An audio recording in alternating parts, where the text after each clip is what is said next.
Mga probinsya, andito po tayo ngayon sa aking maisan mga probinsya. Ayan, kung makita nyo yung ating situation ng ating mais dito, yun oh. May mga puso na sila mga probinsya. Haba yung puso, kasing haba ng puso ng jowa nyo, charot. Di ba? Yan, tuwang-tuwa po tayo at saka masaya naman. Ang ganda ang ganda pa sa jowa nyo, char. Ating mais dito, hybrid po ito mga probinsya. Hindi natin makita, wala tayong drone, wala pa tayong pambili, hindi pa tayo kasi milyonaryo, char. Yan ang probinsya, yung ating update sa ating mais dito. Sa wakas, makaroon tayo ng blessings nito kasi nagbubunga na po sila. Ikot po tayo kasi wala tayong drone, so ikot kamay lang muna, ikot ng paa-drone, charot. Paa-drone lang muna tayo mga probinsya.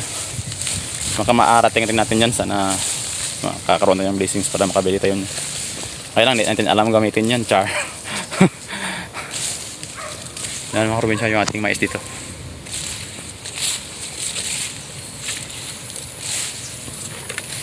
Yan, danan tayo kasi iba malaki yung bunga. Yan, dito tayo sa taas banda kasi para makita natin yung mais natin yan, Ayan, nagbubunga na po sila lahat mga probinsya.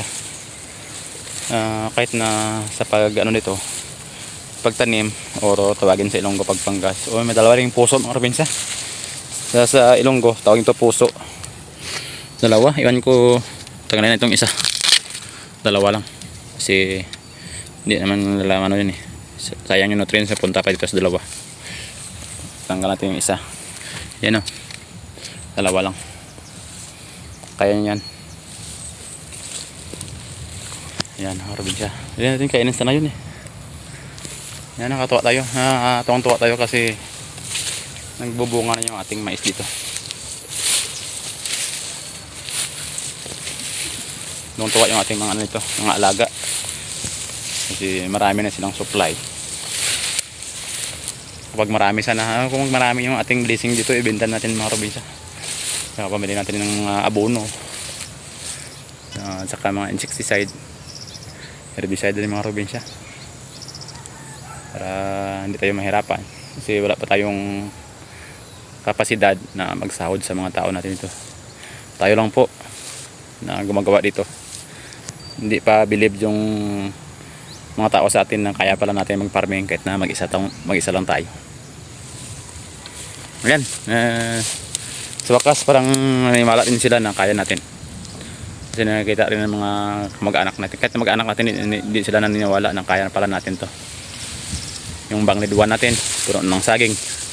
Yung bangnid 2, bangnid 1 natin, puno na yung bangnid 1 natin, puno na yung saba. Bangnid 2, puno na rin. Konti na lang kailangan. Itong bangnid 3 natin na to mga probinsya, konti-unti, punuin na natin yung saging to. So, depende na rin sa ating plano mga probinsya. Kasi may mga naisip tayo na madaling itanim na makapira tayo agad kasi kulang tayo sa budget, kaya maghanap tayo ng mga pwedeng itanim na makaharvest tayo at saka makabenta tayo agad mga probinsya. Yan naman ang purpose natin. Ayan hagip yung bangnid 2 natin yan, diba? Ang ganda ng mga daon ng ating saging doon. Sabi ko na magkaharap lang to sila mga probinsya. Hindi naman to masyado kalawak ng ating lupain dito. Nasa more or less 1 hectare lang po ito mga probinsya. Pero marami na tayo malagay dito mga probinsya kapag masipag lang tayo.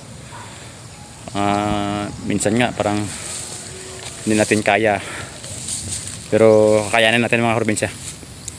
Dagdagan natin yung ating sipag at saka panalangin na malakas lang tayo lagi, para sa ganun tuloy-tuloy yung ating trabaho dito at ma-aim natin yung ating target na gusto dito sa ating farm mga probinsya. Sa hindi pa pala naka-subscribe sa aking channel mga probinsya, please like, share, and subscribe at pindutin nyo rin yung notification bell para updated ko sa mga upload ko.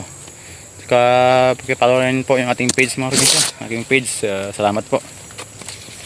Yan.